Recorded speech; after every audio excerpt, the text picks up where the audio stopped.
Hi friends, welcome to my channel Sunitha trends. మీరు కనుక నా ఛానల్ ఫస్ట్ టైం కనుక చూస్తే నా ఛానల్ని సబ్స్క్రైబ్ చేయండి, లైక్ చేయండి, షేర్ చేయండి అండ్ బెల్ ఐకాన్ని క్లిక్ చేయండి. ఈరోజు నేను మీతో మటన్ కర్రీ ఎలా చేయాలో చెప్తాను. చాలా ఈజీగా కుక్కర్లో ఈ మటన్ కర్రీని చేసుకోవచ్చు మనం. సో నేను దీనికి 1/2 kg మటన్ తీసుకున్నానండి. దీన్ని బాగా క్లీన్ చేసుకొని స్మాల్ పీసెస్గా కట్ చేసి పెట్టుకోవాలన్నమాట. ఈ మటన్ కర్రీని మనం విడిగా కూడా వండుకోవచ్చండి. కాకపోతే కుక్కర్లో అయితే మనకి తొందరగా ఉడికిపోతుంది అనమాట. సో అందుకని నేను ఈరోజు మీకు కుక్కర్లో ఎలా చేయాలో చూపిస్తాను ఈ మటన్ కర్రీని.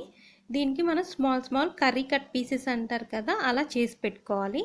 దీనికి ఇంగ్రీడియంట్స్ ఏమేమి అవసరమో ఇప్పుడు చూద్దాం. ఫస్ట్ నేను 2 ఆనియన్స్ తీసుకున్నానండి. సో ఇలా స్మాల్ పీసెస్గా చేసుకోవాలన్నమాట. సో మన గ్రేవీ ఎక్కువ కావాలి అనుకున్న వాళ్ళు ఆనియన్స్ కొంచెం 2 ఆనియన్స్ తీసుకోండి. లేదు అనుకున్న వాళ్ళు 1 ఆనియన్, పెద్ద సైజ్ది ఒక ఆనియన్ అయితే సరిపోతుంది. సో అలానే 2 టొమాటోస్ కూడా మనం తీసుకోవాలన్నమాట. అలానే నేను ఫ్రెష్ కోకోనట్ పేస్ట్ తీసుకున్నానండి. అలానే 2 టేబుల్ స్పూన్ అల్లం వెల్లుల్లి పేస్ట్, పుదీనా, కరివేపాకు, కొత్తిమీర అండ్ గరం మసాలా అన్నమాట. ధనియాల పొడి అండ్ పచ్చిమిర్చి కూడా తీసుకోవాలండి.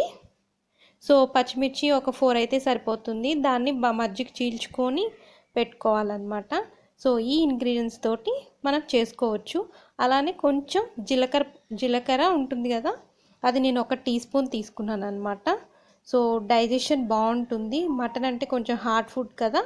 అలానే టర్మరిక్ పౌడర్, పసుపు, కొంచెం కారం మన స్పైసీకి తగ్గట్టండి. నేనైతే 2 టేబుల్ స్పూన్స్ అనుకున్నాను. మీకు ఎక్కువ స్పైసీనెస్ కావాలంటే ఇంకొంచెం యాడ్ చేసుకోవచ్చు. అలానే సాల్ట్ టేస్ట్కి తగ్గట్టుగా వేసుకోవాలన్నమాట చూసుకొని. సో ఫస్ట్ నేను ఆయిల్ వేసుకున్నానండి. ఇది నాన్ వెజ్ రెసిపీస్కి ఎప్పుడు కొంచెం ఆయిల్ ఎక్కువే వేసుకోవాలన్నమాట. సో ఆయిల్ వేసుకొని ఆనియన్స్ ఇవన్నీ ఆనియన్స్, పచ్చిమిర్చి, కరివేపాకు ఇవి వేసుకొని, జీలకర్ర వేసుకొని నేను ఫ్రై చేసేసుకున్నాను అనమాట. కొంచెం రెడ్డిష్ కలర్లో వచ్చేదాకా మనం ఫ్రై చేసుకోవాలి. సో మీడియం ఫ్లేమ్లో పెట్టుకొని ఫ్రై చేసుకోండి, హై ఫ్లేమ్లో పెట్టకుండా. సో ఇలా మనం బాగా రెడ్ కలర్లోకి రావాలన్నమాట ఆనియన్స్. దీంట్లో మనం ఇప్పుడు జింజర్ గార్లిక్ పేస్ట్ యాడ్ చేద్దాము. సో ఇప్పుడు జింజర్ గార్లిక్ పేస్ట్ వేసుకొని దీన్ని కూడా నేను బాగా ఫ్రై చేసుకుంటున్నాను.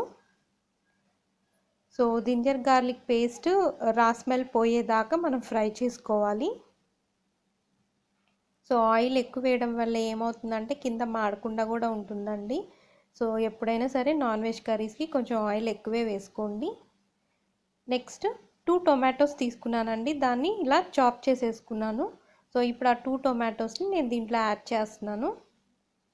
ఈ టొమాటోస్ కొంచెం స్మాష్ అయ్యేదాకా మనం కుక్ చేసుకోవాలి. సో ఇలా మనం టొమాటోస్ని వేసుకొని బాగా ఫ్రై చేసుకోవాలన్నమాట. సో అవి కొంచెం మెత్తబడాలండి. ఆ మెత్తబడేదాకా మనం ఫ్రై చేసుకుంటే సరిపోతుంది. సో ఇలా నేను వేసేసుకున్నాను.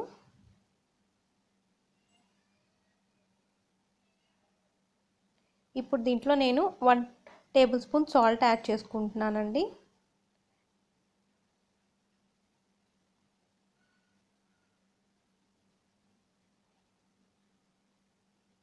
ఇలా సాల్ట్ వేసుకొని ఒకసారి ఫ్రై చేసుకోవాలి.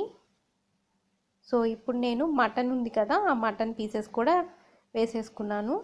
మటన్ వేసేసుకొని ఇది మొత్తం మనం ఒకసారి స్టిర్ చేసుకోవాలన్నమాట.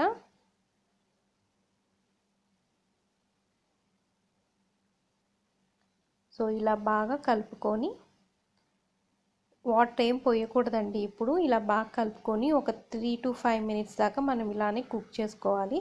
ఇప్పుడు నేను ధనియాల పొడి వేసుకున్నాను. 1 టీ స్పూన్ సరిపోతుందండి. 1 టీ స్పూన్ ధనియాల పొడి. అలానే కారం 2 టేబుల్ స్పూన్స్ చెప్పాను కదా. సో మీ స్పైసీనెస్కి తగ్గట్టుగా వేసుకోండి కారం మాత్రం. అలానే కోకోనట్ పేస్ట్, ఫ్రెష్ కోకోనట్ అండి, నేను ఇది గ్రైండ్ చేసుకున్నాను. సో ఆ పేస్ట్ వేసాను అనమాట, 2 టేబుల్ స్పూన్స్. ఇది వేస్తే ఏమవుతుందంటే మన గ్రేవీ బాగా వస్తుంది.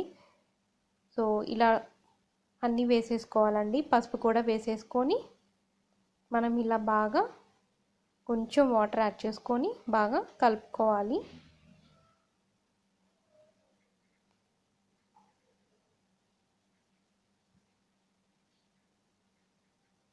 సో ఇలా కలుపుకున్న దాన్ని మనం జస్ట్ విజిల్ పెట్టకుండా మామూలుగా కుక్కర్ మూత పెట్టేసేసి ఒక 5 మినిట్స్ కుక్ చేసేసి దాంట్లో ఇంకొంచెం వాటర్ యాడ్ చేసుకొని మళ్ళీ ఒకసారి తిప్పుకొని కలుపుకోవాలన్నమాట.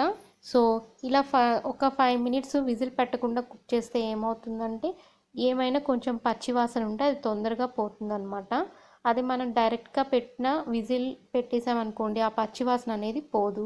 సో నేను అందుకని కొంచెం కుక్ చేసుకొని ఇప్పుడు కుక్కర్ లిడ్ క్లోజ్ చేసేసుకొని విజిల్ పెట్టుకొని ఒక 6 to 8 whistles depend on mutton అనమాట.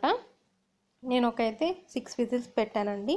సో బాగా కుక్ అయిపోయింది అనమాట. ఇప్పుడు కొత్తిమీర పుదీనా వేసేసుకొని గార్నిషింగ్ చేసేసుకున్నాను. చాలా ఈజీ, చాలా సింపుల్, చాలా ఈజీగా చేసేసుకోవచ్చు అనమాట.